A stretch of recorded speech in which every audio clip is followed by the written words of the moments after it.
Hello, everyone. We are going to read chapter 8 in Ellen Foster.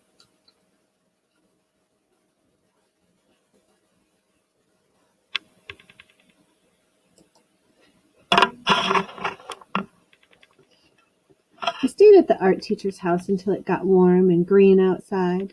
The law said I could stay temporary until somebody decided what to do next. She lived in a blue house with plants in the windows and hanging all in the kitchen.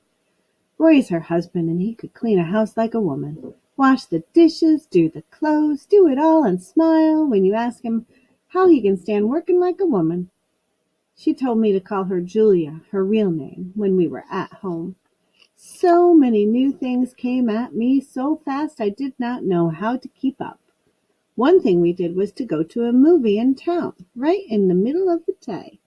It was a long cartoon, and I cannot think of the name to save my life. It was okay to start with, but it got long and I could not bear it any more. They will not let you get up and mill around in where folks are trying to see the show. So I went in the lobby for the popcorn lady to stare me down. I put it all on the list to tell Starletta. I slept in the guest room. She said I was free to decorate. But it is no need when you know you will just pack up and go. I keep my box of mess from the old house in the closet. The microscope came in handy when I had nothing to do. That was a good buy. Word got out at school that I was staying with the art teacher. Some boy I do not know good had something cute to say about it. Just like me staying with Julia had something to do with her putting check plus wonderfuls on my art. Ha! He could shut his mouth or I would punch him, is what I said. I got up close in his face, and he did not say anything back. He better watch out for me, is what else I said. I am strong as an ox. Me and Julia and Roy laughed and carried on right much. Every Sunday, we would all three lay on the floor, drawing each other with blue hair, or two noses, or something silly. You name it. Or we would all take apart reading Prince Valiant and stand up and strike a pose when it is your turn to read. That was the best. The warmer it got, the more we stayed in the yard. She said it was good I loosened up. We would run around, and she would tell me to let it all hang out. Let your hair down, good golly, Miss Molly, let it all hang out. Go with the flow, she would say. Make up a tune and throw in some words and go with the flow. I had no idea people could live like that. If you did not know them, you would call them off the rocker. But they were just happy, she said, with a big H. You could see it leak out sometimes, and she would grin and say, "Don't you just love the sunshine?" Or she and Roy would nibble on each other and speak some French. Sometimes she would grab me and say, "You are so neat." One day I asked her what they were doing here and where they were from. At first she said Pluto. If I did not know so much about space, I would have said okay and went right on with my business. But I said, "You are not from outer space. Where are you really from?" She said she would be straight with me. Both Roy and I were raised in the Northeast. We always liked the South, so when we finished college, we decided to settle down here and have a family. Me? Where I could teach and Roy could do his thing in peace. Oh, our dream had always been to have a quiet place in the country, far away from all the city hassles. Our minds were so polluted by city life that we needed all this space and serenity to find ourselves. Oh. She lived in the 60s. She used to be a flower child, but now she is low-key, so she can hold a job. She went on and said she was young. Like me? When she was young. Like me, she wanted to save the world. I asked her, from what? From people like your father, is what she told me. You mean there's more like him? You mean he is not the only one? I need to know. Once I got him in my head, it was hard to shake him out.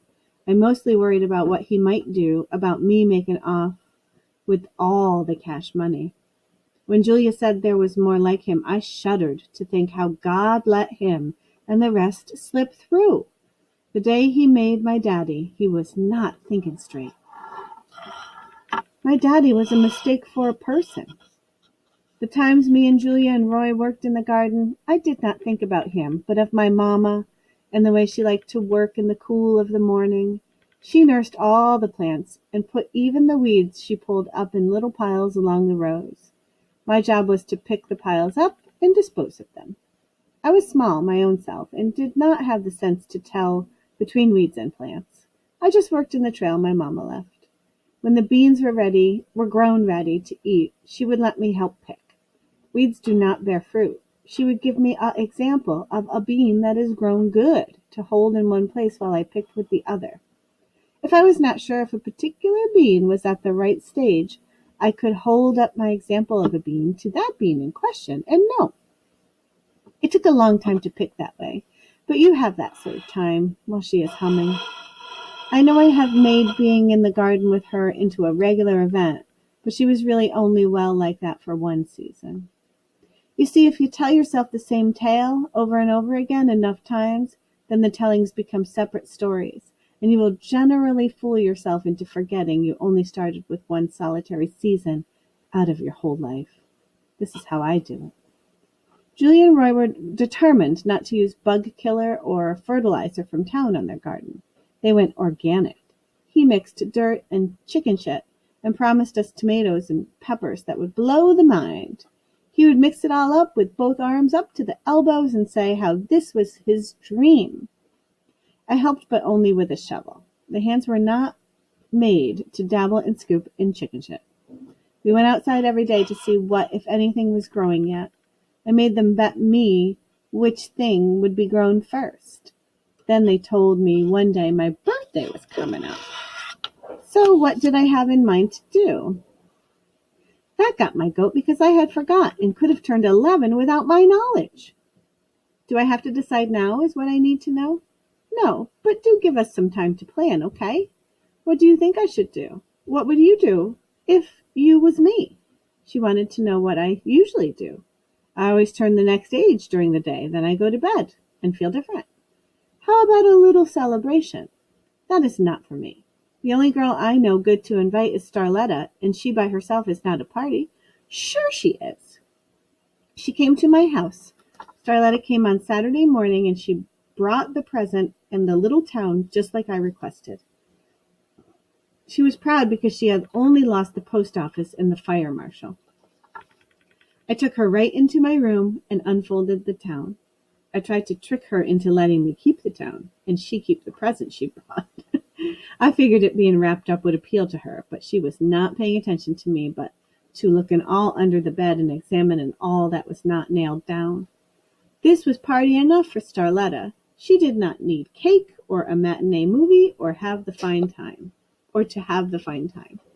She liked the idea of scratchy carpet on the floor, and all into the closet and under the bed she crawled on her stomach. She was in love with rubbing all her body parts on the floor. Then she got through touching in my room. When she got through touching in my room, we loaded up and went to the movies. Julia dropped us off and said to be good and wait inside after it was over. Starletta was the only colored girl at the movies, and she was mine. When it got our turn to get tickets, Starletta could not produce her dollar. Oh, God, I said to Starletta and pulled her off the line where I could search her. I told her to stand still and be lucky that I am not the police that will rough you up a little in the process. I searched all up in her shirt and around the rim of her drawers where a mama will usually pin a dollar. I finally found the dollar rolled up and stuck down her sock. She was better than I expected her to be in the movies. She squirmed a little at the start, but when she got used to the dark and the music, she went to sleep. Roy had a cake on the kitchen table when we got home. It featured my name, Ellen, in curvy letters like a bakery. But Roy swore he made it. It tasted the way you might expect pink to be. They scared my pants off telling me to make a wish so loud. I wished I could make the wish later when I could think to myself. Starletta stared at her slice until I told her it was food and to dig in. She did not understand how slices and modest servings go, so I had to tell her when to quit eating. Save some to take home with you is what I told her. It made me grin to think of Starletta having some birthday cake after her supper. She took a hunk with the N part out out of my name. The cake left the table, and here come the presents. It was just Christmas, and you know all the things I got then. Now just look at all the presents on this table. Julia said they went all out. Starletta waved and pointed to the one she brought, so I opened it first. It was not in a box, but wrapped as is. Her mamma had made me a Dutch girl pillow to stick on my bed. You can always tell one by the hat and the shoes. Tell your mamma I thank her, I said to her. Say it over in your head and out loud so it will not leave your head. Roy and Julia gave me a round thing with colored pencils, stood up in circles and circles until the white one at the top in the middle you use to make clouds with is the point by itself. You will always grab for that one first. But the pencils were not all. There was oil paint. We do not even have paint like this at school. I said, Julia, this is like your paint. By God, they are oil paints that do not wash out or off with water, and to change a picture idea after you have started one, you just have to tear the whole business up and start over. You can use them to paint something the way it is supposed to be, not all watered down, but strong. I want to thank everybody for the party and gifts and Starletta, especially for coming.